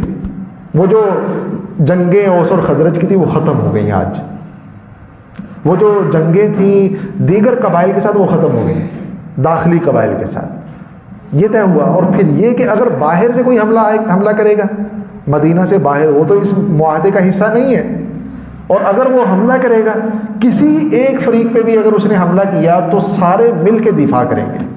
اگر یہودیوں پہ حملہ ہوا، کوئی بھی حملہ آور ہوا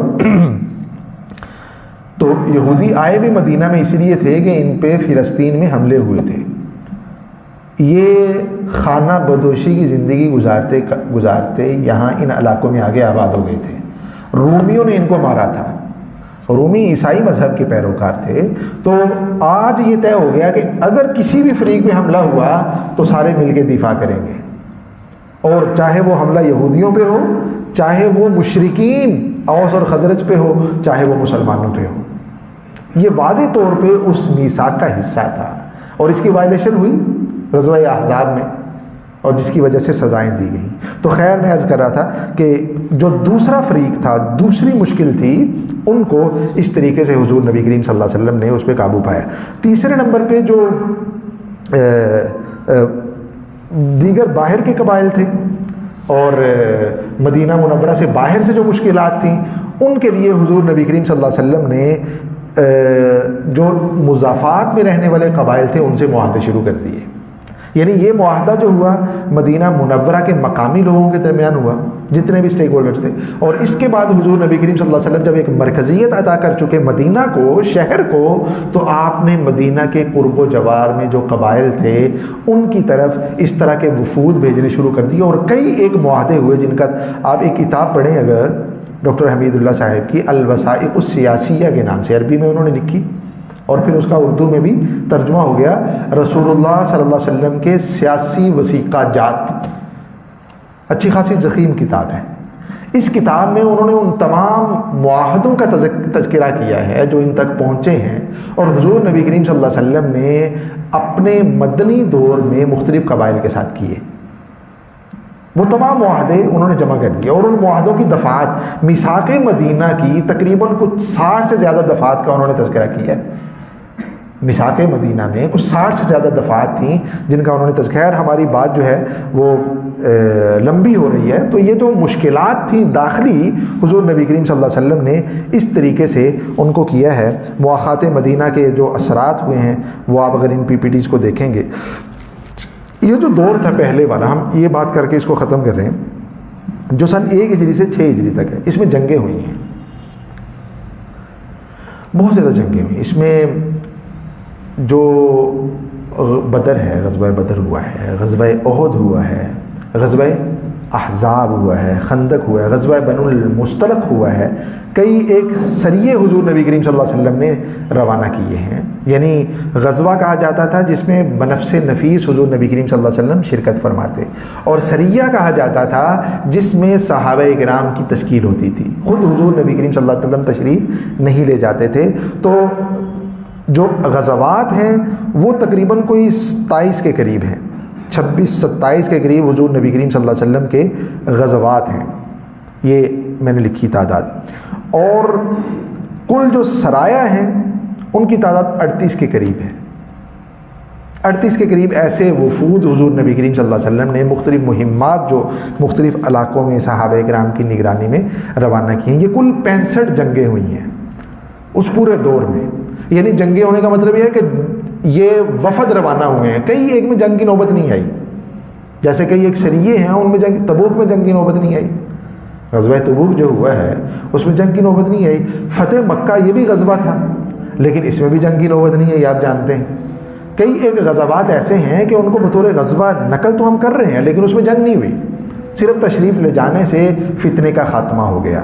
تو یہ 65 کل جنگیں ہیں جن میں 262 مسلمان شہید ہوئے ہیں، 262 افراد، اور کفار کے 1022 لوگ کام آئے ہیں، اور ان تقریباً 1500 لوگوں، 1500 بھی نہیں ہے، تقریباً کوئی 1300 کے قریب لوگ ہیں ٹوٹل۔ ان کے نتیجے میں آپ جانتے ہیں کہ کیا ہوا ہے؟ یہ ہوا ہے، یہ پورا جزیرہ عرب سیٹل ہو گیا ہے۔ اگر آپ دیکھیں اس سے پہلے جو قبائل کی آپس کی جنگیں ہوتی تھی نا، ایک ایک جنگ میں سینکڑوں لوگ کام آتے تھے، اور حضور نبی کریم صلی اللہ علیہ وسلم کی جو جنگیں تھیں یہ قیام امن کے لیے تھی، اور قیام امن کے لیے ہونے کا سب سے بڑا ثبوت یہ ہے کہ ان کے نتیجے میں امن قائم ہوا۔ جزیرہ عرب نے کبھی امن نہیں دیکھا تھا، ہمیشہ یہ جلتا رہتا تھا، ہمیشہ ابلتا رہتا تھا، ہمیشہ پکتا رہتا تھا۔ حضور نبی کریم صلی اللہ علیہ وسلم کے اس مبارک اقدامات کی وجہ سے وہ جزیرہ عرب جس نے کبھی مرکزیت نہیں دیکھی تھی، وہ ہمیشہ ہمیشہ کے لیے مرکزیت اسے عطا ہوگی۔ آج بھی مرکزیت موجود ہے، آج بھی جزیرہ عرب میں مرکزیت موجود ہے، اور یہ مرکزیت سب سے پہلی مرتبہ حضور نبی کریم صلی اللہ علیہ وسلم نے قائم کی، اور اس کے قیام میں 65 جنگیں ہوئیں، اور جن جنگوں میں تقریباً 1300 کے قریب لوگ آئے، کام آئے، اور ان کے نتیجے، اور میں عرض کر رہا ہوں کہ 1300 کی تعداد اس وقت، جس وقت کے سماج کی ہم بات کر رہے ہیں، اس میں کوئی بہت بڑی تعداد نہیں تھی۔ آج بھی نہیں، آج بھی جنگیں ہوتی۔ آپ دیکھیں یہ جو ہمارے ہاں 2 عظیم جنگیں ہوئی ہیں، جنگ عظیم اول اور دوم، آپ کے علم میں ہے سب میں، کروڑوں لوگ کام آئے بیچ میں۔ یہ جو ایٹم گرائے گئے ہیں ان کے نتیجے میں کتنے لوگ کام آئے ہمیں تعداد کا بھی پتہ نہیں ہے، اور پھر اس کے مسلسل بعد کئی عرصے تک وہ لوگ جو ہیں وہ اس کا شکار رہے ہیں۔ آج کے دور کی جنگیں بہت ظالم جنگیں ہیں۔ اس دور میں نبی رحمت تھے، حضور نبی کریم صلی اللہ علیہ وسلم نے اپنی رحمت کے پھیلاؤ کے لیے، یعنی ان جنگوں کے نتیجے میں وہ جزیرہ عرب جو تھا وہ محبت سے آشنا ہوا ہے، اس کو رحمت ملی ہے، اس کو پیار ملا ہے، الفت ملی ہے، اس کو مرکزیت ملی ہے، اور دنیا میں نہ صرف یہ کہ اس کا مقام دوسروں کو معلوم ہوا ہے، اس نے قیادت کی ہے آگے چل کے۔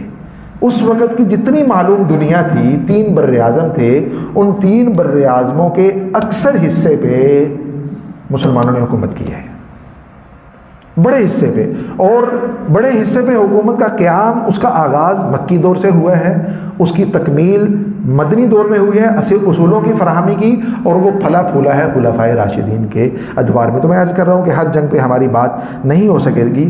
حضور نبی کریم صلی اللہ علیہ وسلم نے جو بیرونی دشمن تھے، خاص کر مکہ میں مشرکین، انہوں نے جیسے ہی ہجرت ہوئی تو عبداللہ ابن ابی کو خط لکھا تھا کہ ہمارے کچھ بھاگے ہوئے لوگ تمہارے پاس آئے ہیں، لڑائی کرو، ان کو ختم کر دو یا واپس کر دو، ورنہ ہم جنگ کریں گے۔ عبداللہ ابن ابی کی سرداری اس درجے میں مشہور ہو چکی تھی کہ مشرکین یہ سمجھتے تھے کہ مدینے کا سردار عبداللہ ابن ابی ہے، اور عبداللہ ابن ابی اس خط کے بعد، پہلے وہ انتظار میں تھا، ہم بات نہیں کر رہے، ہمارے پاس موقع نہیں ہے، تو وہ انتظار میں تھا کہ میں کس طریقے سے مسلمانوں کی مخالفت کروں۔ جب خط آ گیا تو پھر وہ مخالف ہوا، اور وہ ہمیشہ مشرکین کے ساتھ رابطے میں رہا، اور یہ ربط نہ صرف مشرکین اور منافقین کا ہوا بلکہ یہود بھی اس میں شریک ہو گئے۔ یہ تکون تھی جو مسلمانوں کو داخلی اور خارجی طور پہ کمزور کرنے کی کوشش کر رہی تھی، محاذ بنا رہی تھی، مسلمانوں کی معیشت کو تنگ کر رہی تھی، جس کے نتیجے میں حضور نبی کریم صلی اللہ علیہ وسلم نے اقدامات کیے ہیں، کیونکہ آپ اس شاہراہ پہ تھے، آپ اس راستے پہ تھے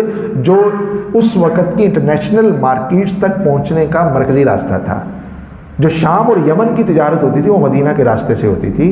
حضور نبی کریم صلی اللہ علیہ وسلم نے اپنی جو دفاعی پوزیشن تھی اس کا خاص استعمال فرمایا، اور اس طرح سے مشرکین کو حضور نبی کریم صلی اللہ علیہ وسلم نے ایک ٹیبل پہ لانے کی کوشش کی، اور وہ آئے بھی صلح حدیبیہ کے موقع پہ۔ یہ جو حدیبیہ میں صلح ہوئی ہے اس کا نتیجہ، وہ کس کا نتیجہ تھا؟ یہ انہی حضور نبی کریم صلی اللہ علیہ وسلم کے مبارک اقدامات کا نتیجہ تھا، جن کے نتیجے میں مشرکین نے مسلمانوں کی حقیقت کو تسلیم کیا، اور وہ اس بات پہ آئے کہ ہاں مسلمان اس وقت کی ایک بڑی حقیقت ہیں، انہیں نظر انداز کر کے جزیرہ عرب میں نہیں جیا جا سکتا۔ خود مشرکین نے پیشکش کی صلح حدیبیہ کی، جب آپ عمرے کے لیے تشریف لے گئے تھے، صلح حدیبیہ ہوئی، انا فتحنا لک فتح مبینہ، یہ فتح مبین تھی، اور فتح مبین ہونے کی سب سے بڑی دلیل یہ ہے کہ حضور نبی کریم صلی اللہ علیہ وسلم کی دعوت حدیبیہ کے بعد جتنی پھیلی ہے اتنی گزشتہ 20 سالوں میں نہیں پھیلی۔ اسلام کے پھیلاؤ کے لیے سازگار ماحول، امن اور سکون بہت ضروری ہے۔ دلیل کے میدان میں اسلام کبھی بھی مغلوب نہیں رہا، نہ آج مغلوب ہے۔ دلیل کے میدان میں اسلام ہمیشہ غالب رہا، آج بھی غالب ہے، صرف اور صرف مغلوبیت ہمیں نظر آتی ہے کیوں ہم ماحول اس طرح کا نہیں بنا پاتے جس میں اسلام پھیلتا ہے۔ ہم کہتے ہیں کہ جدل اور جدال میں پھیلتا ہے، نہیں، اب سازگار ماحول چھوڑ دیں، گفتگو کا ماحول بنائیں، اسلام اپنی حقانیت خود اپنے طور پہ ثابت کر لے گا۔ وہی ہوا، جب سیٹلڈ ہوگی ہر چیز تو مشرکین خود، آپ دیکھیں خالد بن الولید رضی اللہ عنہ صلح حدیبیہ کے بعد مسلمان ہوئے ہیں۔ صلح حدیبیہ سے پہلے ان کے ذہن میں جنگیں سوار رہی ہیں، کیونکہ وہ سپہ سالار تھے مشرکین کے۔ عمرو بن عاص صلح حدیبیہ کے بعد مسلمان ہوئے ہیں، کیوں؟ اس سے پہلے ان کے ذہن پہ وہ سیاست سوار رہی ہے کہ مسلمانوں کو کس طرح سے کمزور کرنا ہے۔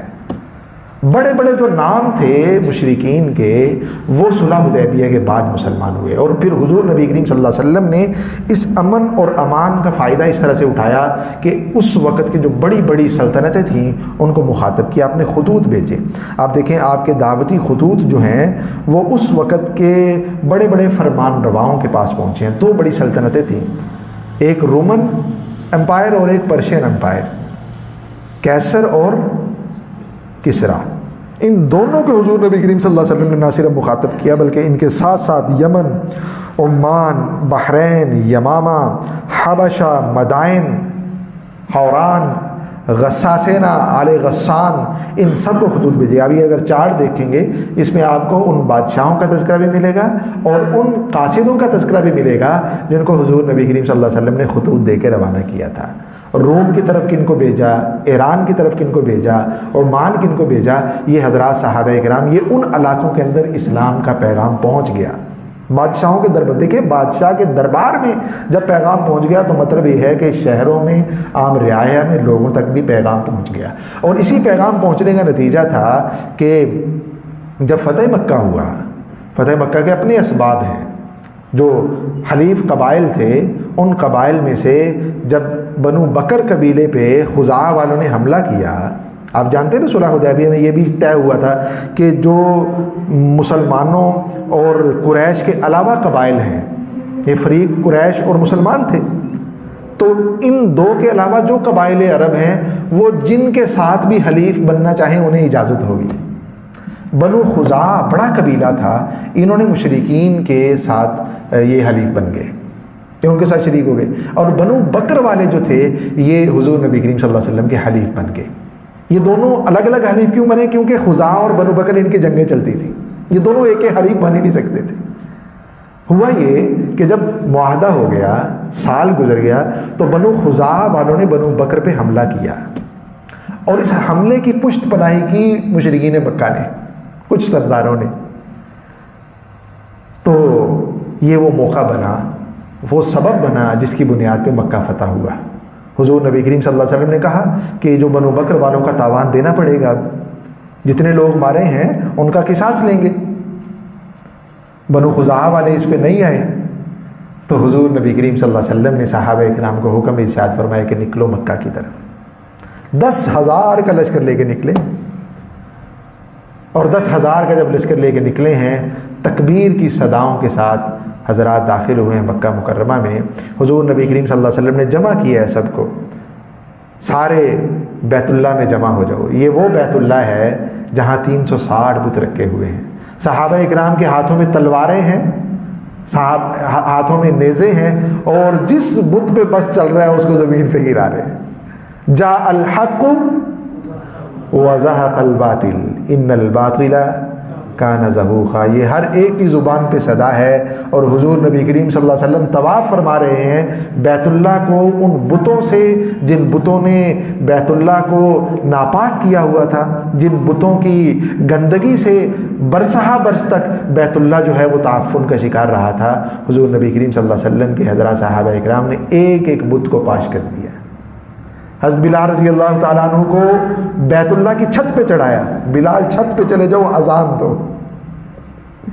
حضرت بلال رضی اللہ، دیکھیں خادموں کو جو حقوق دیے، غلاموں کو جو حقوق دیے، غلام کو بیت اللہ کی چھت تو کیا اس کے غلاف کو ہاتھ لگانے کی اجازت نہیں تھی۔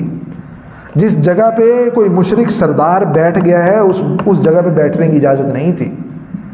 غلام انسان نہیں سمجھا جاتا تھا اس سماج میں۔ آپ نے کہا کہ خانہ کعبہ کی چھت پہ چلے جاؤ بلال، اور بلال نے خانہ کعبہ کی چھت پہ کھڑے ہو گئے اذان دی۔ بعض روایات میں آتا ہے کہ ایک مشرک سردار وہ اپنے چہرے پہ ہاتھ رکھتے ہوئے بیت اللہ کے دروازے سے یہ کہتا ہوا نکل گیا کہ میرا باپ بڑا خوش نصیب تھا جو یہ منظر دیکھنے سے پہلے ہی فوت ہو گئے۔ جو زندہ مشرک ہے ان کو آج موت آئی ہے کہ ایک غلام بیت اللہ کی چھت پہ کھڑا ہو گیا اذان دے رہا ہے۔ حضور نبی کریم صلی اللہ علیہ وسلم نے غلاموں کو سردار بنایا زمانے کا، اور بیت اللہ کی چھت پہ حضرت بلال رضی اللہ عنہ کو جو حبشہ کے کالے غلام ہیں ان کو آپ نے سرداری عطا یہ اعزاز عطا فرمائے۔ تو خیر بیت اللہ مکہ فتح ہوا اور پوچھا آپ نے کہ کیا خیال ہے تمہارا میرے بارے میں، کس طرح کے معاملے کی توقع رکھتے ہو؟ مشرکین جمع ہیں بیت اللہ میں اور کہنے لگے کہ آپ بھی کریم ہیں، اعزاز و اکرام کرنے والے ہیں، اور آپ ایک کریم کے بیٹے ہیں، آپ سے کرم کی ہی توقع رکھتے ہیں۔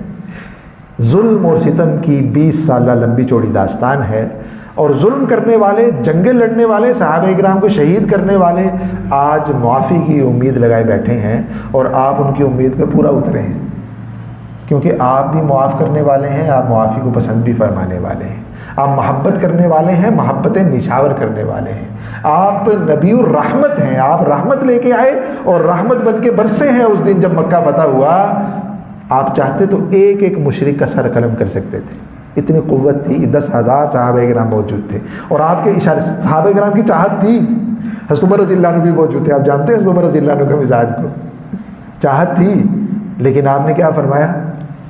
اذهبوا لا تثریب علیکم اليوم اذهبوا فانتم الطلقاء۔ آج کوئی پک نہیں، میں آج سے وہی کہوں گا جو یوسف علیہ السلام نے اپنے بھائیوں سے کہا تھا، یوسف نے اپنے بھائیوں سے جو کہا تھا، میں وہی بات آپ سے کہوں گا، چلے جاؤ، کوئی پکڑ دکڑ نہیں ہوگی، آج سے تم سارے کے سارے آزاد ہو، سب کو معاف کر دیں۔ آپ معافی کا اعلان فرما دیا، اور یہ اعلان کرنا تھا۔ تیسرے دور کا آغاز ہوا، مدنی دور کا، اور لوگ جوق در جوق، فوج در فوج، پورے کے پورے عرب سے مدینہ منورہ میں اسلام قبول کرنے کے لیے آنے لگے، حاضر ہونے لگے، اور وہ آیت مبارکہ، صورت مبارکہ نازل ہوئی، آیت مبارکہ الیوم اکملت لکم دینکم واتممت علیکم نعمتی ورضیت لکم الاسلام دینا، اور آیت مبارکہ، صورت مبارکہ نازل ہو گئی، اذا جاء نصر اللہ والفتح ورأیت الناس یدخلون فی دین اللہ افواجا۔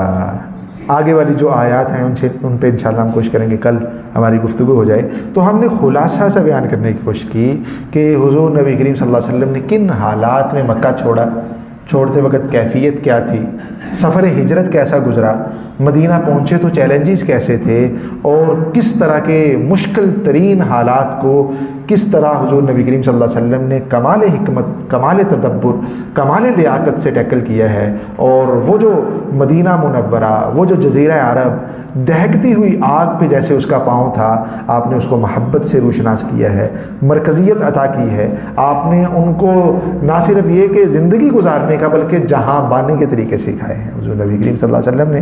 تو ہماری گفتگو یہیں ان کو ختم کرتے ہیں، ٹائم زیادہ ہو گیا ہے، کچھ آپ کے سوالات بھی لے لیتے ہیں اور کوشش کریں گے کل انشاءاللہ مدینہ منورہ میں آپ نے جو اقدامات کیے ہیں، آپ نے ریاست کو جن بنیادوں پہ تشکیل دیا ہے، اس پہ ہم تھوڑی سی بات کر سکیں۔ جی کسی کا کوئی سوال ہے کر لیں، پھر ہم سیشن ختم کریں گے۔ جی